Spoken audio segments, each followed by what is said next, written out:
All right, everyone. This is, of course, one of the ever-popular Volkswagen Jettas that I have for sale, but this one's a little on the different side.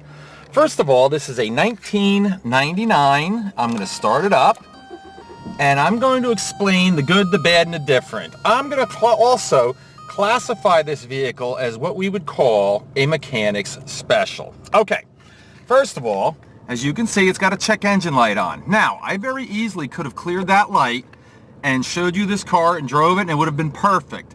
But that would have been dishonest, and I'm not going to do that. I'm going to explain what that's all about. But let's start here. First of all, as you can see, it has 170,811 miles. For 99, that's about average on the mileage. Tons of life left. The motor in this thing runs fantastic. Real good news. First of all, air conditioner is ice cold. All right? I paid to have it fixed, and boy, does it work. Fantastic. All right, let's see. It's actually, this is this is also called a Wolfsburg edition, which I guess means it's got the alloy wheels, the spoiler, and it's got some power equipment too. Let's do the windows. Oops, that's the wrong switch. There's your right side window, up, down. I think the switch shows over here. It's in a weird spot for the rear windows. Hold on a second here. I got to do this. All right, as you can see, there's your rear window, up and down. All right, and this is what I mean. See, the switches for the rear windows are right there in the dash. Kind of strange setup, but you know, Volkswagen. There's the other side. That does work. And of course, and here's the switches for the front windows. There's your up, and of course, your auto down works just as it should. Oh, and this, excuse me, particular one also comes with, as you can see, a nice power moonroof. Don't even ask me what the difference is between a moonroof and a power sunroof, but that's what they call it. And it does work, and it does have the hangover shield as well, so that's always a nice feature too. Okay, first of all, the interior for a 99 model year, I would say, is in very clean, very nice condition. It does exhibit a little wear here, and you'll see on the driver's seat it does too, but overall it's actually a pretty clean interior on this car. The radio has what's called a safe mode on it.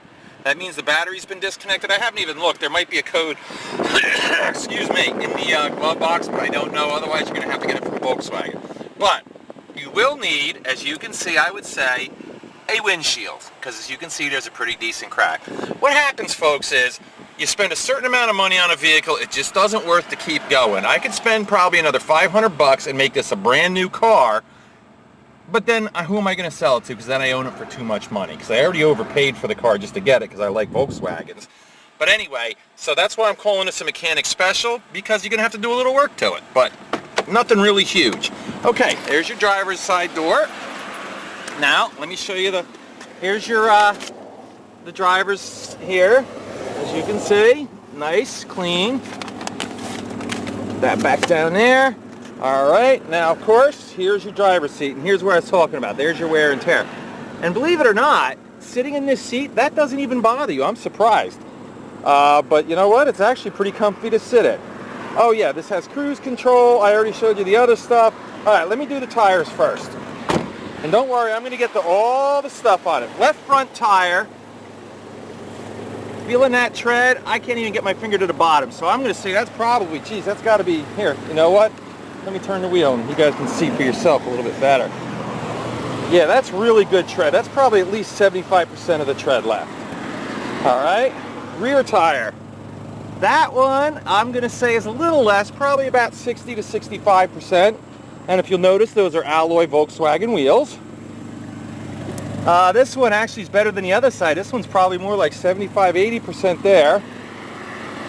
And this one is like, yeah, you know what, must have done a tire rotation because they're kind of opposite. Right front looks like it's 65, left front 75, so on and so forth in the back. Okay, there are a couple of body issues with this car. First of all, as you can see, it took a little bit of a hit in the right front fender. Not horrible, but you know, you could put a fender on it and a bumper cover, make it brand new, or just leave it be. That's up to you. Coming down the side, the only thing wrong with this door, it looks like, is the molding's coming down a little bit. Let's take a look at the door jamb.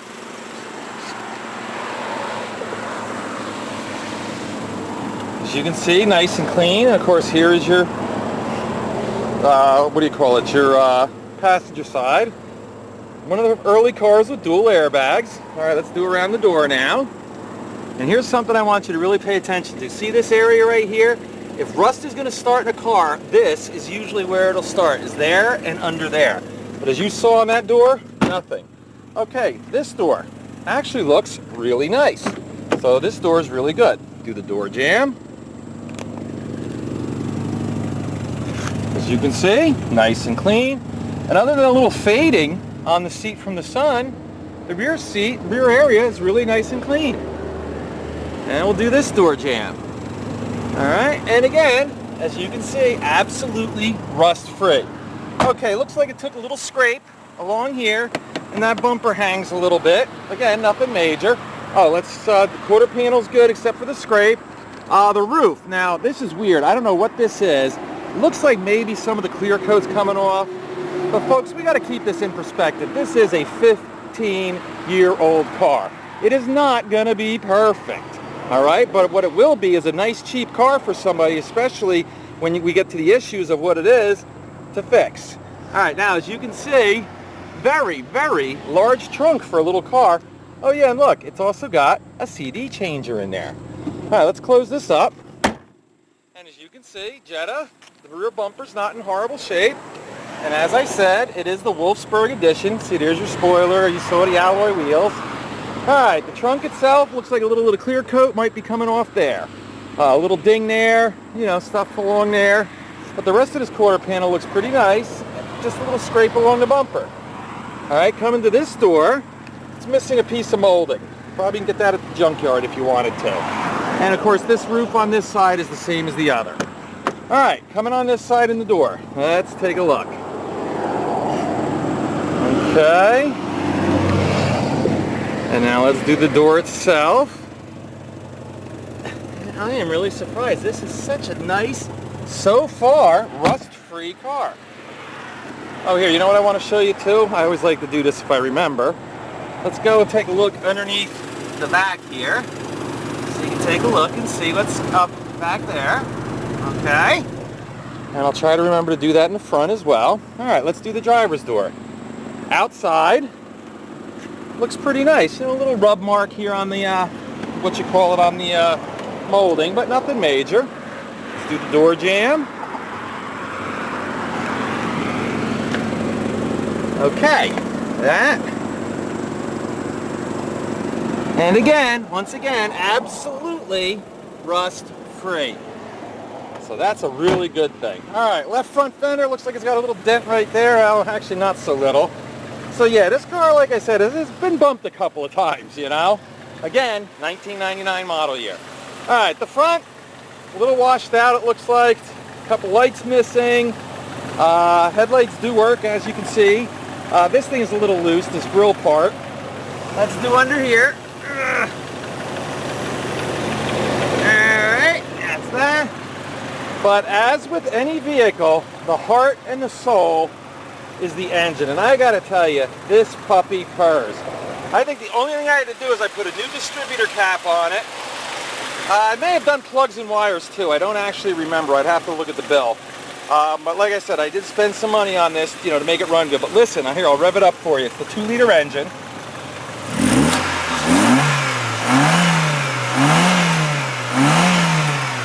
Okay, now you don't have to be a genius to know that sounds good. No high rev knock, no tapping, no valve train noise. Looks like the oil dipstick's a little loose. But that's pretty much it on that part. Okay, let's go inside. And actually, well, it just expires this month, but it did have good Pennsylvania inspection stickers. All right, what I'm going to do is I'm going to get everything set up. Let me take a walk around the car for our test drive, and then I'll explain to you why that check engine light is on. Well, I'll start off by telling you it's not because of the engine, all right? The check engine light is on because of the transmission. Now, if you're thinking, oh, that's it, I'm going to stop watching the video now. No, it does not have a bad transmission.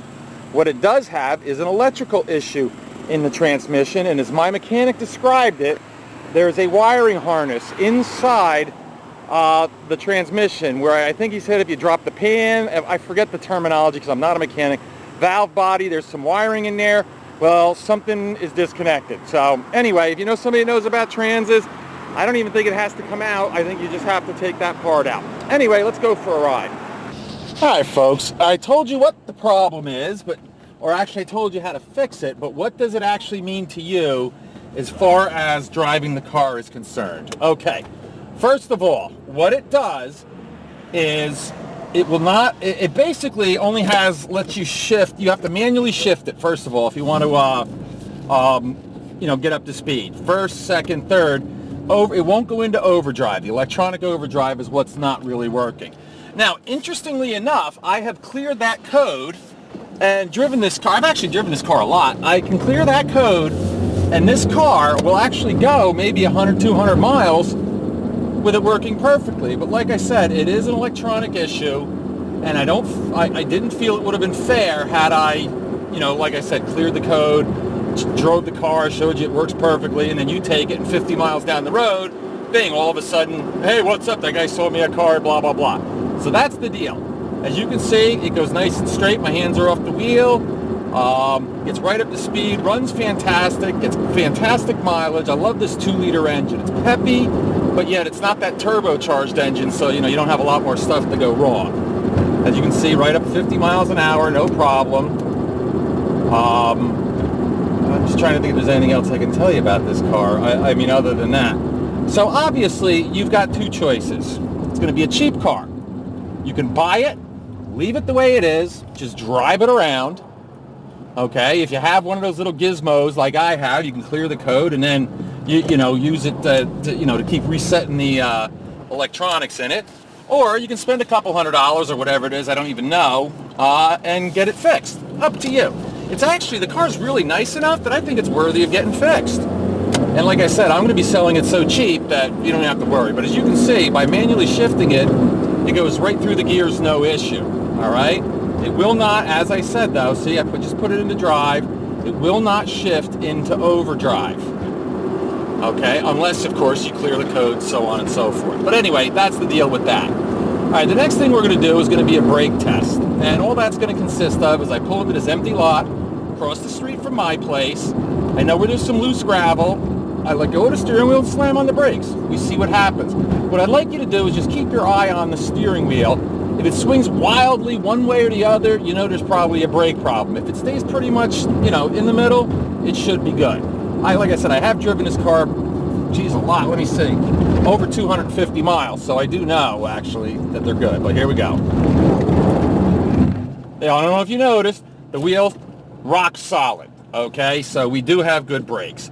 And as I said, I've actually got some experience with this car because I have driven it. Why? Because I like it. This is actually a fun little car. It handles really well. It runs really good.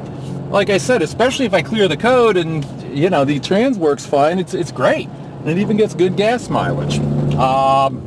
Okay, so let's do a little recap for you guys. This is a 1999 Volkswagen Jetta Wolfsburg edition with 170,813 miles. Some minor issues, crack in the windshield, couple dents here and there, the electric thing in the trans. Other than that though, like I said, for the cheap price I'm going to be selling this car for, believe me, you'll be getting a heck of a deal. You'll be happy, I'll be happy, everybody will be happy. Here, let's take one more walk around outside the car. Holy cow, it is like really hot and humid out today, and I gotta tell you, I love how this air conditioner works in this car. It really works nice. All right, although it is, basically tomorrow will be September, so we're kind of coming out of air conditioning season, but so what? Next year you'll have good air conditioning, all right? Here we go. From a distance, it's a pretty nice looking car. Like I said, if you're into working on cars, or if you have somebody that is into working on cars, this is actually going to be, see, like I told you, this gets loose, got to pop that back in. This actually isn't going to be a bad little car for you. So this is actually a really good project car, especially if you have a new driver or something. Good car to learn on. Anyway, that's it. As I always do, I hope this goes to somebody that needs a very reliable, probably long-lived, but decent little car. Thanks.